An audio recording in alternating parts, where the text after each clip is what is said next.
देखो एक बार फिर से।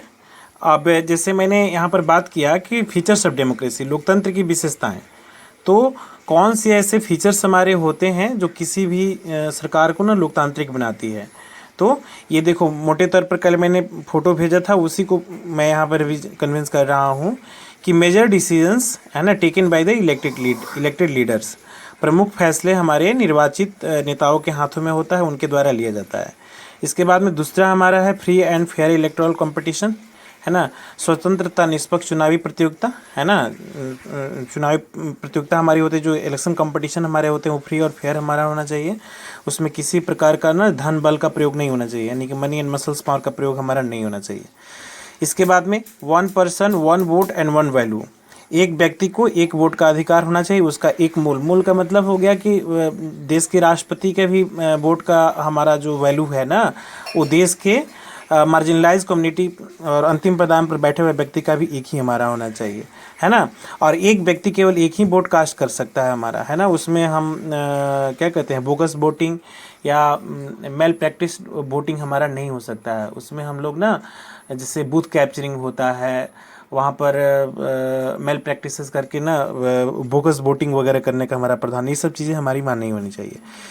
इसके बाद में नेक्स्ट है rule of law and respect for the right, वहाँ पर कानून का राज हमारा स्थापित होना चाहिए, जिसमें उनके अधिकारों का आदर करना चाहिए। अब ये rule of law and respect for the right का मतलब हमारा हो गया, जैसे हमारे भारतीय संविधान में भी तुम देख सकते हो, जो हमें फंडामेंटल राइट, जो हमारे कॉन्स्टिट्यूशनल राइट, जो हमें लीगल राइट्स मिले हुए ना, उसका फुली इंटरटेनमेंट हमारा होना चाहिए, उसको रिस्पेक्ट होना चाहिए। और कानून का राज स्थापित करने के लिए हर एक सरकारें जो होती है प्रोमिस करती है, जिसमें ये हमारे बिहार के जो सीएम बार बार कहते हैं कि मैं 3C से समझौता नहीं करता हूँ, 3C से, जिसमें पहला C है तुम्हारा करप्शन, है ना, दूसरा क्राइम, और तीसरा हमारा कम्युनलिज्म, यानी कि हम देश में भ्रष्टाचार को नहीं अपनाते। अपने राज्य में हम zero tolerance policy against corruption, ये भ्रष्टाचार के खिलाफ में इनकी जीरो टॉलरेंस पॉलिसी है, वो बिल्कुल इसको बर्दाश्त नहीं कर सकते हैं। तो वही कहते हैं कि मैं करप्शन को टॉलरेट नहीं कर सकता हूँ, है ना। इसके बाद में क्राइम की बात होती है, वो बिहार के मुख्यमंत्री जब बने थे तो उसी समय उन्होंने प्रोमिस किया था कि मैं क्राइम को अगर नहीं कंट्रोल कर पाया तो मैं सीएम के पद से ना इस्तीफा दे दूंगा, रिजाइन कर दूंगा, ठीक है। तो एक करप्शन हो गया, दूसरा क्राइम हो गया, और तीसरा हमारा कम्युनलिज्म हो गया। वो गंगा जमुना मजहब की बात करते हैं, ये तहजीब की बातें करते हैं, जहाँ पर हिंदू मुस्लिम सिख ईसाई सब आपस में बैठ करके रह सकते हैं, और बहुत हद तक इस पर वो कामयाब भी रहे हैं, चूँकि बिहार में इन्होंने कानून का राज स्थापित किया है, लॉ एंड ऑर्डर को कंट्रोल में रखा है, करप्शन भी हमारे कंट्रोल में है। क्राइम छिटपुट होती रहती है घटनाएं, लेकिन पिछली सरकारों की अपेक्षा देखा जाए तो कंट्रोल में ही हमारा है ना। और कम्युनलिज्म की जहाँ तक बात है तो बिहार में 2005 के बाद से ना दंगे छिटपुट हुए हैं, कोई मेजर और बड़ा स्तर का हमारा दंगा नहीं हुआ है, जैसे कि अन्य जगहों पर देखने को मिलता है। तो यहाँ पर मैं इन्हीं चीज़ों का ना तुम्हारे बुक के पॉइंट से ना हम इसको कंसल्ट करने का प्रयास करेंगे। देखो, जिसमें मेजर डिसीजंस है ना टेकन बाय इलेक्टेड लीडर्स, तो इसमें तुम लोगों ने अगर पढ़ा होगा तो इसमें वही हमारे पड़ोसी देश पाकिस्तान की कहानी तुमको सुनाता है, जिसमें 99 में मिलिट्री कॉप होता है। वहाँ की चुनी हुई सरकार हमारी जनरल परवेज मुशर्रफ की सरकार को, जनरल परवेज मुशर्रफ ने नवाज शरीफ की चुनी हुई सरकार को वहाँ पर हटा दिया, और उन्होंने 2002 में एक जनमत संग्रह कराया, जिसको रेफरेंडम हम लोग कहते हैं, है ना। जनमत संग्रह कराया, जिसमें अपना कार्यकाल को 5 साल के लिए बढ़ा दिया।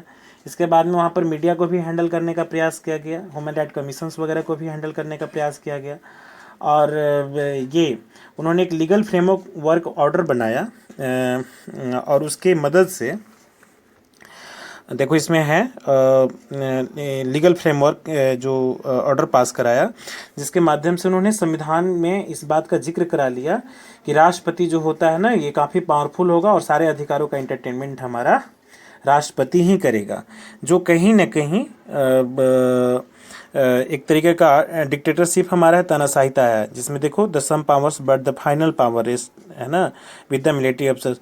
वो कुछ इलेक्टेड लोगों को थोड़ा बहुत प्रोवाइड किया गया, लेकिन रेस्ट पावर हमारा उसके पास में स्टेबल हो गया। तो इसकी बहुत बढ़िया स्तर पर तुम पाकिस्तान छुपा हुआ नहीं है। तुम देख सकते हो जनरल परवेज मुशर्रफ पर वो क्या कहते हैं, तुम्हारा देशद्रोह का मुकदमा दर्ज हो गया है, उसको फांसी की सज़ा तक भी हो गई है, लेकिन किसी एक कोर्ट ने उसके ऑर्डर को पलट दिया है। अभी वो दुबई में दुबका हुआ है, भागा हुआ है। तो देखो इसमें कह रहा है कि the gives to the first feature, पहला फीचर हमारा ये होता है किसी भी लोकतांत्रिक सरकार का कि in a democracy that the final decisions making power must rest be the those elected by the people. ये हमारी जनता के द्वारा चुने हुए प्रतिनिधियों के माध्यम से हमारा होना चाहिए। इसके बाद नेक्स्ट देखो, इसमें free and fair electoral competitions की बातें करता है हमारा, जिसमें हम स्वतंत्र और निष्पक्ष चुनावी प्रतियोगिता की बातें करते हैं। इसमें चाइना के बारे में कह रहा है। तो चाइना में क्या है, चाइना में ये 3000 जो इलेक्टेड हमारे रिप्रेजेंटेटिव होते हैं, यही उसका चुनाव करते हैं, और नेशनल पीपल कांग्रेस वहाँ पर होती है। अच्छे से पढ़ोगे तो तुमको समझ में आएगा, वहाँ के असेंबलीज वगैरह का जिक्र कर रहा है हमारा। ये रेस्ट हम क्लास में मिलेंगे तो इस पर डिस्कस करेंगे हम लोग अच्छे से। लेकिन वहाँ पर तकनीकी तौर पर देखा जाए तो उसमें कुछ फॉल्ट है। वहाँ पर होता क्या है कि रिप्रेजेंटेटिव को चुनने का जो तरीका हमारा होता है, इनडायरेक्टली कुछ ऐसा बनाया गया है कि जिसमें अगेन एंड अगेन केवल ना कम्युनिस्ट पार्टी की ही सरकार हमारा वहाँ पर लगातार बनती है ना। तो ये कहने का मतलब है कि लोगों को देखने में तो लगता है कि हर 5 साल पर चुनाव होता है, वहाँ पर सरकारें बदलती हैं, लेकिन एक ही प्रकार की जो पार्टी होती है हमारी बार बार चुनाव में जीत करके आती है। उसी तरीके से ये मैक्सिको की भी कहानी तुमको बताता है कि 6 साल के बाद में ऐसा होता है। लेकिन इस मैक्सिको में भी बार बार हमारा यही होता है कि वहाँ एक तुम्हारी पार्टी है PRI, इंस्टीट्यूशनल रिवॉल्यूशन पार्टी हमारी है। यही पार्टी बार बार उसमें जीत रही है, और विपक्षी पार्टियां उसमें भाग लेती भी है, तो उनको कोई बहुत हद तक इसका मतलब लाभ मिलता नहीं है। तो इसमें कह रहा है कि चीन के चुनाव में लोगों के सामने कोई वास्तविक और गंभीर विकल्प नहीं होता है ना। और वो घुमा फिरा करके ना एक कहने सुनने को कि मतलब वहाँ पर इलेक्शन हो गया, एक खानापूर्ति होती है हमारी, है ना। तो ये कहीं ना कहीं लोकतंत्र का गला घोंटता है, जिसमें दे रहा है कि democracy must be based on the free and fair election where those currently in power have a fair chance of the losing. ये कहता है कि वहाँ जो सरकार बैठी हुई है, ये कम से कम इस बात का सिक्योर करे कि वहाँ जो चुनी हुई सरकार हमारी होती है, वहाँ के जो अपोजिशंस पार्टी भी हमारी होती है, उसको समान मौका मिले, ठीक है ना। 1 पर्सन 1 वोट एंड 1 वैल्यू। आप देखो ये 1 पर्सन 1 वोट एंड 1 वैल्यू को जब तुम पढ़ रहे होगे तो उसमें कुछ मेजर पॉइंट दिए हुए हैं। जैसे सऊदिया की कहानी बता रहा है। अब ये कितना बड़ा दुर्भाग्य और आश्चर्यजनक बातें हमारी है कि इस 21वीं सदी में सऊदी अरब में महिलाओं को अभी भी ना वोटिंग का अधिकार नहीं है। तो सोचो कि जहाँ पर एक आधी आबादी मतलब इतनी ज़्यादा उपेक्षित हो, वहाँ पर जो सरकार का चुनाव हमारा होता होगा वो कितना ज़्यादा ये प्रैक्टिकल होता होगा, या वहाँ की सरकारें जो होती है वो किस प्रकार चुनी जाती होगी। इसके बाद में एक कहानी तुम्हारा एस्टोनिया के बारे में भी दिया है, और फिजी का भी दिया है, जहाँ पर फिजी के मूल वासियों का जो हमारा वोट वैल्यू होता है इंडियन फिजियन की अपेक्षा उनका वोट वैल्यू ज़्यादा होता है। तो देखो ये वोट वैल्यू जो होता है ना डिफरेंट होना, ये कहीं ना कहीं इलेक्शन का मेल प्रैक्टिसेस हमारा होता है, वो हम स्वतंत्र और निष्पक्ष उसको हम लोग नहीं कर सकते हैं, ठीक है ना। और ये कहीं ना कहीं वहाँ की जो एक डबल स्टैंडर्ड पॉलिसी हमारी होती है सिटीजनशिप को लेकर के, और जो पॉलिटिकल राइट प्रोवाइड करने के संदर्भ में हमारा होता है। तो इसमें कह रहा है कि in a democracy each adult citizen must have one vote and each vote must have one value। हर एक वहाँ के वयस्क मताधिकार में जो वहाँ के लोग हैं उनको एक वोट का अधिकार होना चाहिए, और वो एक वोट का वैल्यू जो होता है हर जगह हमेशा एक बराबर होना चाहिए। इसके बाद नेक्स्ट है तुम्हारा rule of law and respect for the right. तो ये क्या कहता है तुम्हारा, एक ये कह रहा है कि कानून का राज होना चाहिए और उसके अधिकारों का हमारा आदर होना चाहिए। अब ये कहानी तुमको जिम्बाब्वे की कहानी है। अब जिम्बाब्वे में 1980 से ही अल्पसंख्यक जो हमारे मैंडेटी में जो थे वहाँ के जो वाइट पर्सन, उनकी सरकार हट गई, और वहाँ एक जानु पीएफ पार्टी, इसमें दिए हुए भी है, जानु पीएफ पार्टी जो है सत्ता में आई। और जो रॉबर्ट मुगाबे थे वहाँ के नेता, वो आज़ादी के बाद से लगातार शासन कर रहे थे। मुगाबे का देहांत 2018 में ही हुआ था, तुमको पता होगा, तख्ता पलट भी वहाँ पर हुई इस बात को लेकर के। अब देखो राष्ट्रपति जो थे वहाँ के मुगाबे, ये जानू-पीए पार्टी ही बार बार वहाँ पर चुनाव जीतती थी। अब ये एक ही पार्टी जो होती है, कोई ज़रूरी नहीं कि लोकप्रिय पार्टी जो होती है वो तानाशाह तरीके के व्यवहार हमारा नहीं कर सकती। और दे रहा है कि वो चुनाव में गलत तरीके भी अपनाते थे। इसके बाद में सरकार में कितना बार उन्होंने संविधान में ऐसा ऐसा बदलाव कर लिया जिसमें राष्ट्रपति के अधिकारों में वृद्धि हो जाती है और जवाबदेही कम। तो देखो, अधिकार जब बढ़ेंगे तो तुम्हारी रिस्पॉन्सिबिलिटी और अकाउंटेबिलिटी भी बढ़नी चाहिए। अब ऐसा नहीं है कि आप बड़े पद पर बैठ जाएंगे, डिस्ट्रिक्ट मजिस्ट्रेट हैं और ज़िला में कोई घटना होती है तो कह दो कि कोई क्लर्क इसके लिए जिम्मेवार है। नहीं, अगर डिस्ट्रिक्ट मजिस्ट्रेट को इतने सारे पावर इंटरटेन करने की आज़ादी मिलती है, उसको अधिकार मिलते हैं, तो अगर कोई अप्रिय घटना होती है तो उसकी भी जिम्मेवारी और जवाबदेही उस डिस्ट्रिक्ट मजिस्ट्रेट के ऊपर में ही हमारा होता है। तो यहाँ पर उल्टा हो रहा था, वहाँ पर संवैधानिक बदलाव ऐसे किए जा रहे थे जिसमें राष्ट्रपति के जो राइट थे ना, जिसके पावर थे, उसमें लगातार इंक्रीजमेंट हो रही थी और अकाउंटेबिलिटी की जहाँ तक बात थी ना, वो लगभग निग्लिजिबल होते जा रहा था। इसके बाद में उन्होंने मीडिया को कंट्रोल में रखा, है ना। रेडियो पर जो भी ऐसे हमारे थे, कहने को तो कहा जाता था कि वहाँ पर जो न्यूज़पेपर हैं, जो मीडिया है हमारी, इंडिपेंडेंट हमारी होती है, लेकिन ऐसा कुछ नहीं था।